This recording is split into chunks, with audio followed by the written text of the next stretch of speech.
Hello, dance game community. I'm Noah, or Cathodon. I'm the primary maintainer of the dance game card draw app, DDR Tools.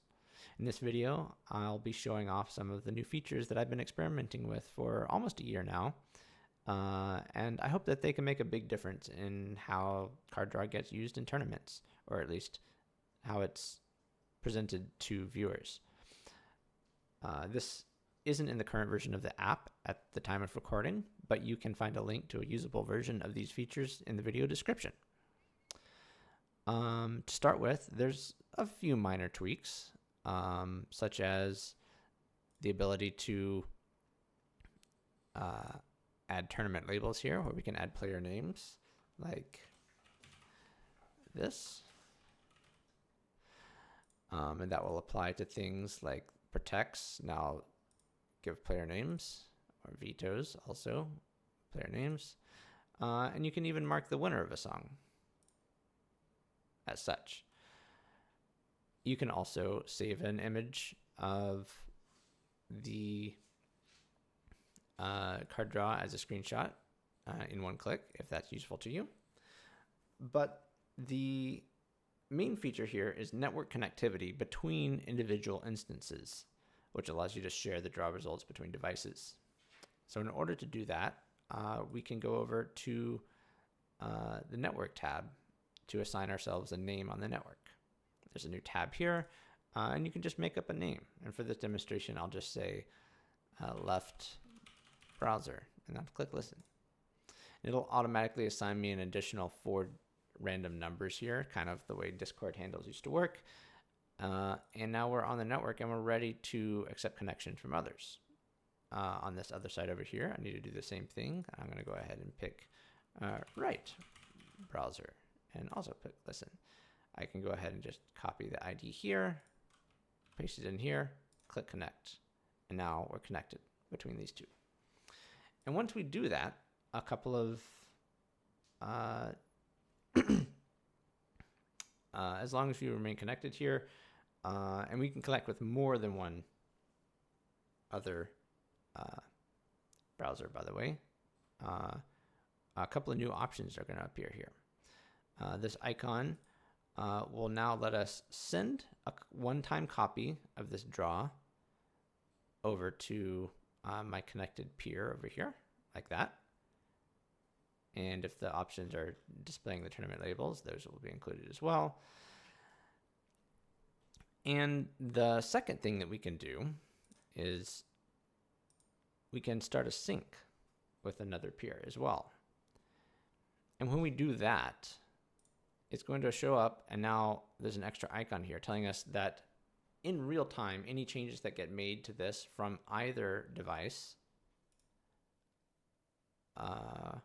are going to be reflected in real time between the two, like this.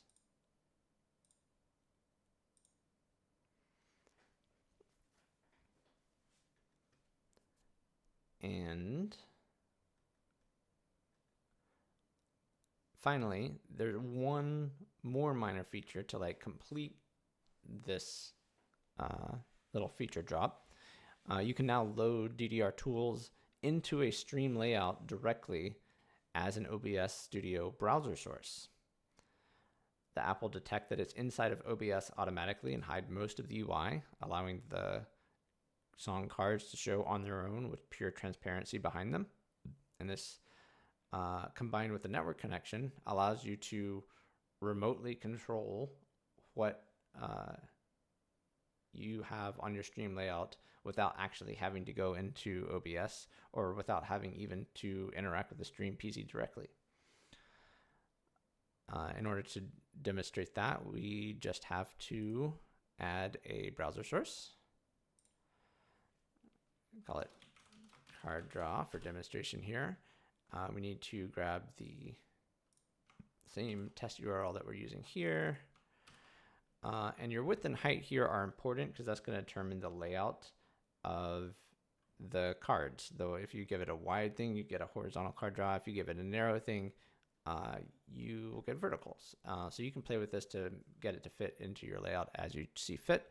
I'm going to go ahead and do something like 1920 across and 600 high maybe, and we'll see how that looks. And then everything else here left on the defaults will look good. And the first thing you'll see is just the transparent DDR Tools logo here. And I'm just going to go ahead and slide it down here, and we'll see what we get here. To set up the networking, I can click this interact button while it's selected. And this is going to open up the app here in a window that we can actually click around in. Now, importantly, the top bar that we're used to seeing is still present, even if it's invisible. So we can click in the corner up here. We should be able to click in the corner. Actually, it's pretty hard to do. All right, I gotta fix this. Oh, we did something. Okay, it's over here. We'll need to adjust this, but we can get the network tab open here. We can pick a host name like stream. Listen. Your firewall might complain about things, and of course we'll need to allow access.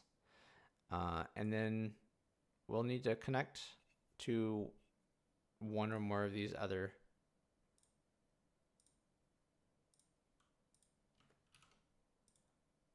so I can connect to left browser. I can even connect to right browser at the same time, and now they're both connected here. And all right, there we go. So with that set up, I can close this, and remotely from another instance, I can start syncing with or send a copy of this to the stream. And then just like that, we've got the cards on here. And if I send multiple copies over,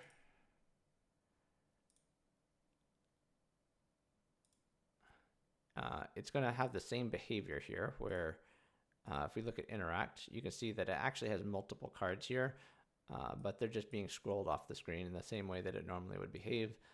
So it just looks like they're totally replaced. If you want to show card draw in real time, you can just start a sync. And then as players are choosing their picks and bans, you will see that reflected on the stream pretty much immediately. I think that should be it. Looks like that didn't quite work out there. So we got a few bugs to address. Again, this is all in beta. There's no specific right way to use these features, but here's an example of how I could imagine using it as a medium-sized event. That maybe you have a dedicated card draw device that your participants are using, and you have tournament staff or volunteer making sure that after they're finished with their card draw, or even right when they start, that a sync is started, or you send a copy over to a browser tab on a stream PC or an admin PC somewhere, and that's going to have just collect all of the card draws that are happening throughout the tournament. And as long as you have player labels on them, there's no question about whose draw belongs to whose. And then that can also be connected to other instances where you using this browser tab is kind of like a holding pen of upcoming matches. Players can do their card draw ahead of time, and then when their match actually comes up, someone on the stream PC can then click send a copy again so that it shows up on maybe a laptop for the commentators so that they can see what the card draw is. You can send a copy over onto the OBS browser source so then it shows up on stream at the right time. But I left this really open-ended, so you can use it however you see fit.